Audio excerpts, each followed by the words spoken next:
How do you build momentum for project-based learning with your staff so that it's not a top-down initiative? How do you invite other teachers to join you as you trailblaze PBL at your school? A book study is a great next step invitation to learn more about PBL. PBL Simplified the book will hit bookshelves across the country on January 17th. You can pre-order your copy today at Barnes & Noble or Amazon.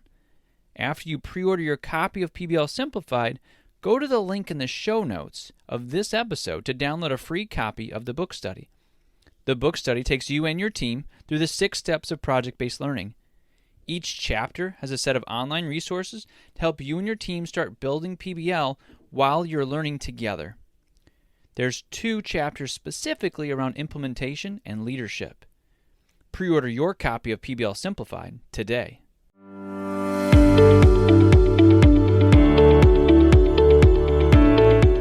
Are your teachers fighting apathy in their classrooms? Are your teachers burned out? Are any of them leaving your school? Are you losing your passion for the work? If you answered yes to any of these questions, then you were in the right place. I'm Ryan Stoyer, and this is PBL Simplified, dedicated to equipping you to being a visionary leader who's committed to self-development, collaboration, and changing education. Managing leaders are working to get through the day and the year with as little conflict as possible. But you're a visionary leader who sees the change needed in education as a moral imperative. You can't stop your mission because someone's feelings might be hurt. There's work to do. You were made for a time such as this, and I'm here to guide you down the path to fulfill your vision. Welcome, visionary leader. On today's episode, we've got a need to know that differentiates how do I know if I'm a managing leader or a visionary leader? We've got a leadership leap, a new segment on the PBL Simplified podcast where I dive into, real quick dive, into some leadership books that you might want to jump into. I'm going to go through them so that you don't have to. Today we're going to be looking at Leadershift by John Maxwell. And our main topic today is that you can cast your vision by addressing these 3 stakeholders. As we start the year, you should be doing some vision casting. That is your job as a leader. Whether it's in the classroom, a building, or a district, you need to get your vision out there. So let's make sure we're doing it the right way.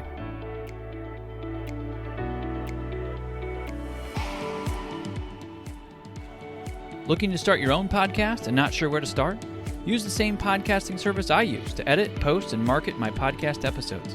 5 Talents Podcasting will take your raw audio and present it to the world. All you have to do is record. We've actually worked out in a package where you can coach with me while you grow your following or your business.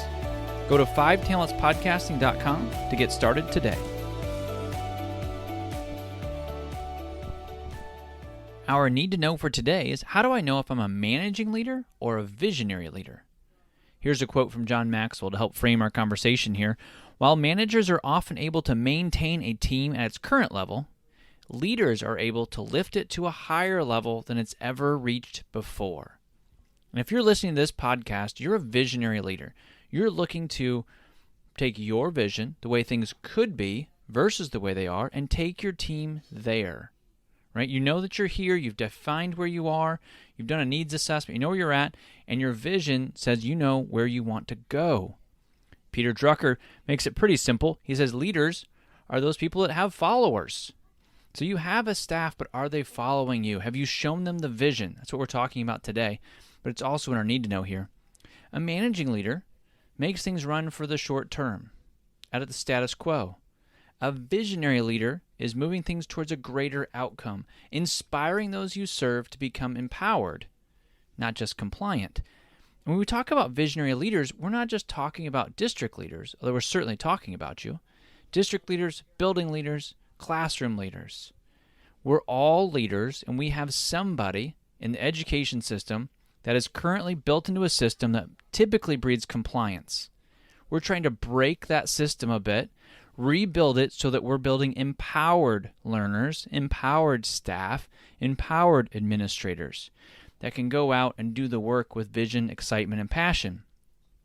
One author stated it this way: if you want to build a ship, don't drum up people to collect wood, and don't assign them tasks and work, but rather teach them to long for the endless immensity of the sea.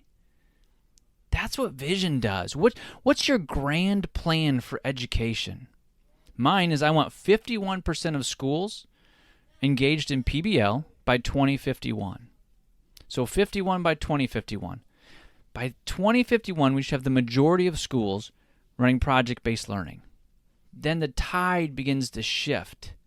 That is our vision at Magnify Learning. That's what we're looking to do. We're looking to bring more educators into the fold of project-based learning. And if you're already in project-based learning, we want you to thrive. We don't want you to just survive. We want you to thrive and innovate and collaborate. PBL Simplified podcast can be the bridge as you make that shift from managing leader, managing teacher, managing principal, to a visionary teacher, a visionary principal. If you want a really great interview, and I can say it because John did an awesome job, it wasn't me. I just asked the right questions, I think, and let him go. But episode 96, the PBL Simplified podcast, go back. It's a PBL leadership episode, and John Bacon from Let Them Lead, that's the title of his book, just crushes this with how you can get your staff to be empowered and to have them lead. And he tells the story of a hockey team that was the worst hockey team in the entire country. And it's not like they were in the middle of Texas. They were in Michigan where people play hockey, right? So they were supposed to be a great team. They had some legacy, and they were currently at the very bottom. And he tells the story of how he turns it around, both with his players and with his assistant coaches. And there's just a ton of really great nuggets to pull out of there. So if you're in a spot, or maybe you've jumped into a spot where the managing leader has been there before, and your staff's used to that, and you're like, whoa, hold on. I want to be a visionary leader. I see a bigger picture for us. Go back there, look at that episode. Think through some of these ideas of what's it mean to be a visionary leader, not just a manager. You don't want to just stay at the current level and have things continue as they are. You see that something needs to change in education. You're going to reach a higher level than you've ever reached before. And we're going to do that together. The Leadership Leap, helping you leap from a managing leader to a visionary leader. You've probably heard on podcasts these leaders talk, and you say, well, how in the world did they get there? Maybe it's a principal or a superintendent or somebody in the business field. I try to take a lot of insights from the business field as well when it comes to leadership. There's a lot of things out there that certainly apply to us in education. So in this portion of the Leadership Leap, I'm going to look at different books, leadership books, that you might want to jump into. Now, they might not all be for you, but I'm going to try to give you enough of a snippet for you to say, yep, that's my next read, right? So you can go through and figure out what it is that can help you take your next leadership leap. Today, we're looking at Leadershift by John Maxwell. The quote was from him as well. Let's start with a quote from his book. If you want to be a successful leader, you need to learn to become comfortable with uncertainty and make shifts continually. You need to be flexible and deal with uncertainty without losing focus. As you're a leader, you say, well, when am I going to settle in and, just do the things that I plan on doing? Well, there's always going to be some uncertainty to this work, which is why not everybody wants to be a leader.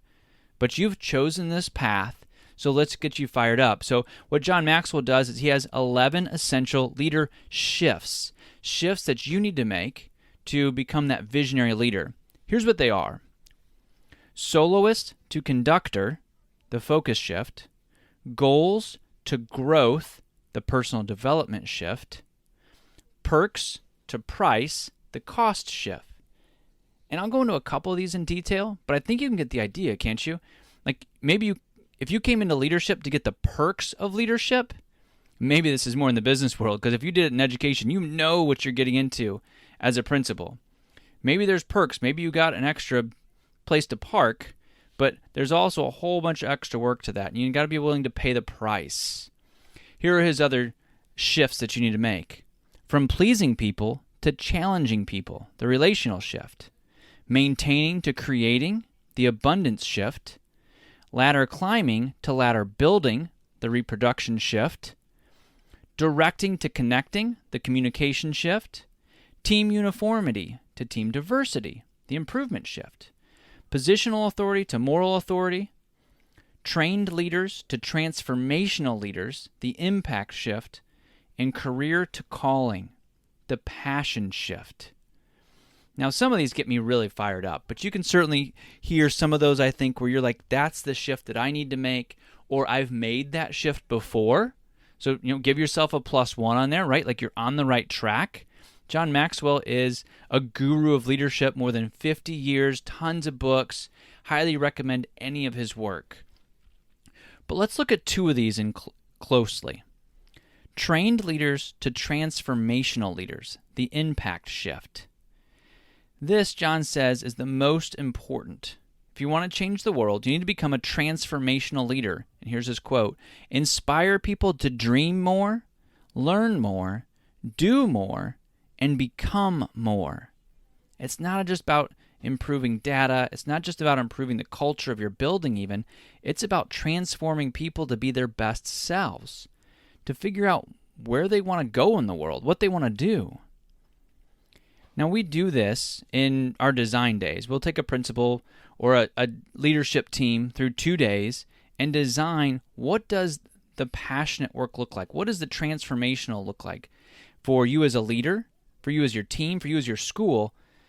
Not just that you're well trained, but that we're transforming education in your building. Let me break down one more shift for you. Career to calling, the passion shift. This is a big one. This is one that really starts to change you as the leader, like as a person. I feel like I'm either in the middle of this or I've made that shift at this point. I've changed my career several times, from an engineer to a missionary to a teacher leader, and now I lead an organization that teaches teachers and principals and districts. So I've changed my career multiple times, but it's definitely feeling like a calling at this point. Here's John's quote: a calling moves us from the center of everything in our world to become the channel through which good things come to others. I've figured out some things over the years, over the last decade in working with schools and helping people work through the change process, and now we're starting to bring this to missionaries. We're bringing this to districts, education leaders. It really does feel like this shift that I've had and this passion shift to where this is a calling. I've got that moral imperative word in the intro now. It's like, I don't know what else I could possibly do at this point. Like, I can see that something needs to be changed in education, and there's just nothing I can do to stop thinking about that or not help people with that. It's such an incredible shift that you start to become really generous with your time, your talent, and your treasures. And I think people start to see that, right? So you can do this at your building. You really want to lean into this one, I think, and talk about it more, because some of you have made that shift where this is your passionate calling and you're doing the work, but you're doing it all behind closed doors. You're doing it quietly and humbly, which there's certainly a lot of reason to do that. I want you to be humble and have that humility and confidence, but you need to share your passion so that others can jump on board with that. Let me give you a metaphor that John uses here. He calls it the clock and the compass, and I'll wrap this one up with this for Leadershift by John Maxwell. The clock and the compass. People who have a sense of calling need to maintain a daily focus without losing their long-term perspective. I think of this as using both the clock and the compass. The clock helps me to stay on track with what I'm doing today.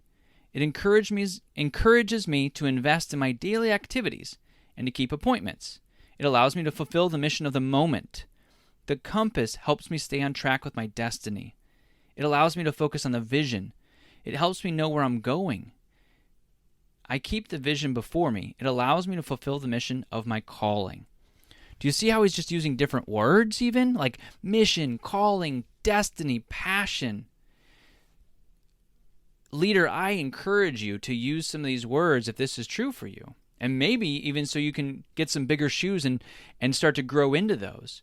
But while you're looking at that passionate goal, while I'm looking at the majority of schools doing PBL by 2051, I've got to keep in mind the daily tasks that will get us there. If I just keep talking and talking and talking about this for the next 30 years, but not doing, then it doesn't happen. So the clock is there to make sure you're doing your daily tasks, you're doing the right things, and really filtering out those things that are getting in the way. And the compass is there to make sure that you're in your passion area, your zone of genius. I love the metaphor. I think you'll love the book called Leadershift by John Maxwell, and we'll make sure that we have it in our link of resources in the show notes. Our main PBL leadership topic for this episode is how do you cast your vision? The answer is that you can cast your vision by addressing these 4 stakeholders. You are the visionary leader. Again, whether it's district, building, or classroom, you are the visionary leader. Therefore, it is your job to cast the vision. The people that are following you want to cast the vision. They aren't going to see it as this top-down initiative. They aren't going to see it as overbearing. We all want to be a part of something that's bigger than ourselves. So as the visionary leader, you need to tell us what that is. Because I'm wrapped up in my day-to-day. My world can get small as I do that, and you need to show me that my work is a part of a bigger picture, and that's your vision as the visionary leader. So the first stakeholder that you need to keep in mind is you. You need to know what your vision is, because you can't cast something if you don't know what it is. So as we go through this episode, I'm going to give you some questions, and we'll find a way to put this in the show notes so you don't have to write them all down, especially if you're driving or walking the dog. But these questions, as you take time, and you will have to take time to answer these to create your vision. If you haven't done that, you need to go back and see some of the leadership episodes about deep work, or just get Cal Newport's book, Deep Work. You need to carve out deep work time for you to do this because it is a major component of your job and your calling. But the first stakeholder is you. What is your why for education? We ask this at every training that we do, and nobody ever says, well, I needed a gig, or I went to principal, thought I'd get some more money. Be great. No, it's not the perks, right? It's the price and it's the outcomes. So what is your why for education? What do you think good education looks and feels like? What is your role in your ideal setting? What does your role look like? If you were living out your vision, what would you be doing? Would you be answering a ton of emails for 2 hours a day? Would you be putting out fires all day? I doubt it. Right? You would find a way to streamline those things. In your vision, your building's humming. Your teachers are saying, hey, here's what I'm going to do. Can you help me out with this? Can you find me a community partner? Oh, yeah, I'd love to do that. I'll line that up for you. Go for it. Your staff has these great ideas that are inspiring their kids, and they're inspiring the community, and your job is to just support that. You're not pushing them towards that vision. They're excited about it, and they're running towards it with you. So the first stakeholder that you need to get bought into your vision is you. The next stakeholder is going to be your team or your staff. And this is really for you to think about and to work through. This is still building your vision. What kind of teammates do you want to attract? That might be your leadership team, and you should have a leadership team if you don't. Your assistant principal isn't just there to do discipline, right? And it's not just your assistant principal. You might tie in some mentor teachers if you have that in your hierarchy. You've got teacher leaders, you know that you do. Build them into your leadership team. And when you do, who do you want? Do you need somebody who is the detail person? Do you need more of a visionary person? Can I help you real quick? Don't just pick people who are exactly like you. You need to have a well-rounded team. It happens a lot, right? You say, oh, Bill is just like me. He'd be perfect. Susan thinks exactly like I do. She's a visionary. Let's get her together. Let's come up with the vision. You need to have a diverse leadership team that hears your school differently, hears the diversity within your school, but also has a diversity of skill sets so that you have a well-rounded team that gets things done. You can't all just be dreaming. What characteristics does your team have? How do they work? What is their work ethic? When you look at your staff, who is your ideal staff member? Who would you hire? Like, this person's perfect, let's do it. What's that person look like? What's that person say? What are some of the words that you value? Like if you hear these words, authentic, empowered, right, community, when you hear those words, if those resonate with you, that should be a part of your ideal staff member. What makes people leave your current district to work at your school, leave their current district? Have you ever had that where you lost a teacher to another district and everybody says yes? Wouldn't you like to be that other district? What if you were the district that people left their school and their district for to come to you? What is that? You're looking at your vision now, right? So look 3 years out. If 3 years out, if your vision comes to plan, what are the things where teachers are like, yes, I have to work for her because of this, this, and this? What are those 3 things? What does your school environment look like? And why does that matter to you? When you look at your staff, your leadership team, do an ideal graduate, right? Who do you want there? Why would they want to stay? Why would they say yes to that? The third stakeholder you need to keep in mind is the learner. What do you want the learner experience to be?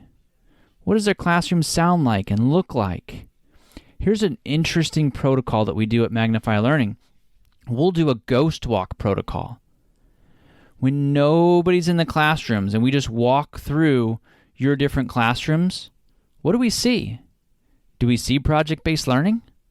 Do we see engaged learners? Do we see PBL units or projects in process? Do we see student work on the wall, or do we not, right? If you look at it when nobody's there, nobody can give you certain buzzwords, what's it look like? What does the day in the life of a learner feel like? That went across Twitter for a while, and it should go again. Follow one of your learners through their day. What is it like, and what should it be like? Are your learners doing important work?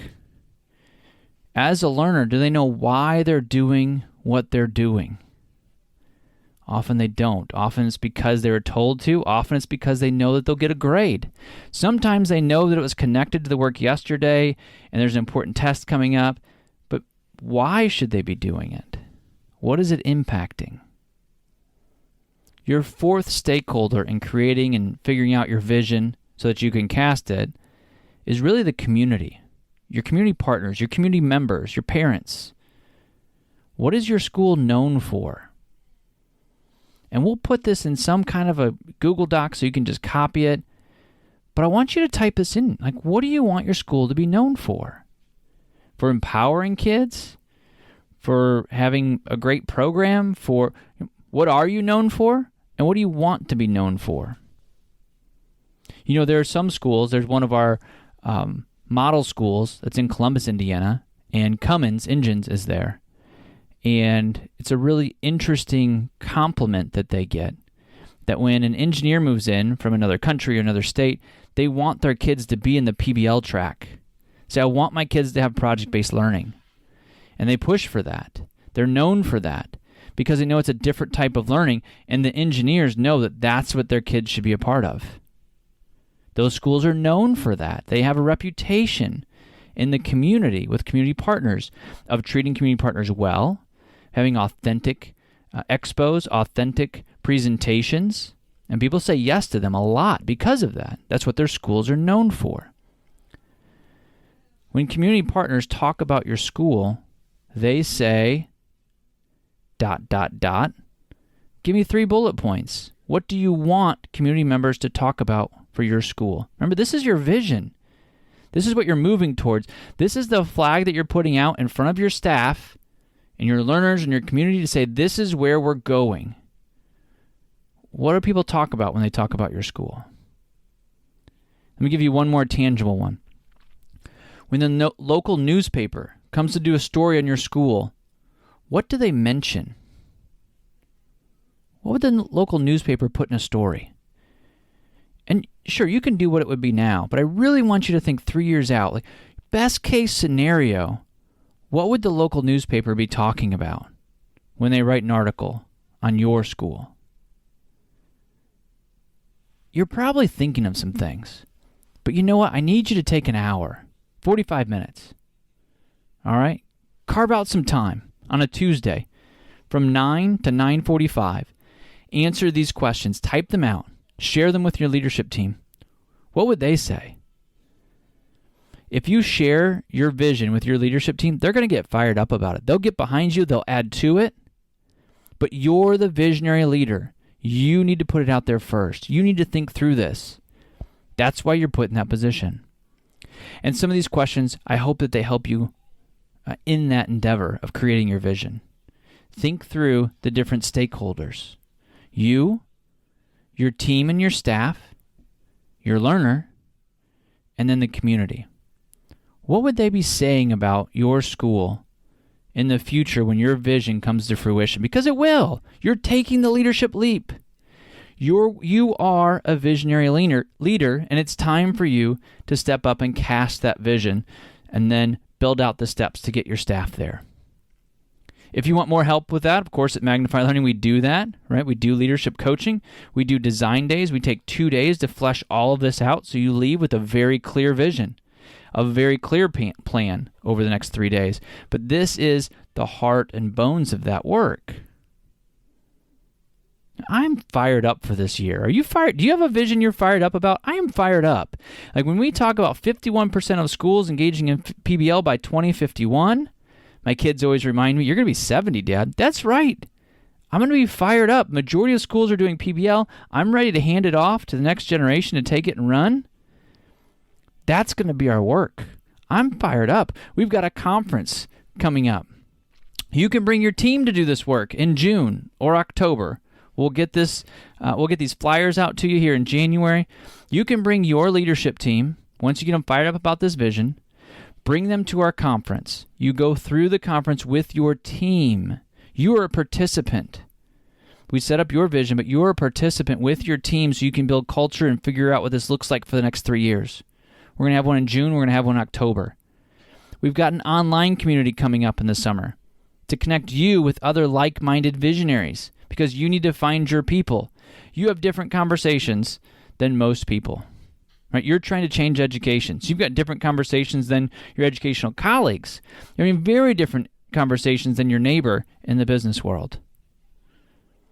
I am fired up. Our training calendar is already open, and we are scheduling workshops right now.